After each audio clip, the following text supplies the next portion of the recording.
ತಮಿಳುನಾಡಿನಲ್ಲಿ ಸಿಎಂ ಅಭ್ಯರ್ಥಿಯಾಗಿ ವಿಜಯ್ ಅವರನ್ನ ಆಯ್ಕೆ ಮಾಡಲಾಗಿದೆ. ದಳಪತಿ ವಿಜಯ್ ಆಯ್ಕೆಯಾಗಿದ್ದಾರೆ. ಟಿವಿಕೆ ಮುಖ್ಯಮಂತ್ರಿ ಅಭ್ಯರ್ಥಿಯಾಗಿ ನಟ ದಳಪತಿ ವಿಜಯ್ ಇವರನ್ನ ಆಯ್ಕೆ ಮಾಡಿದ್ದಾರೆ. ತಮಿಳಗ ವೆಟ್ರಿ ಕಳಗಂ ಪಕ್ಷದಿಂದ ಅಧಿಕೃತವಾಗಿ ಘೋಷಣೆಯಾಗಿದೆ.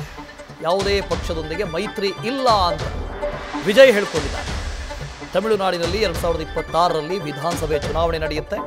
ಸೆಪ್ಟೆಂಬರ್ನಿಂದ ಡಿಸೆಂಬರ್ನವರೆಗೆ ರಾಜ್ಯಾದ್ಯಂತ ಪ್ರವಾಸ ಮಾಡ್ತೀವಿ ಅಂತ ಹೇಳಿದ್ದಾರೆ. ಅದರ ಜೊತೆಗೆ ಬಿಜೆಪಿ ನಮ್ಮ ಸೈದ್ಧಾಂತಿಕ ಶತ್ರು ಅಂತ ನಟ ವಿಜಯ್ ಹೇಳಿದ್ದಾರೆ.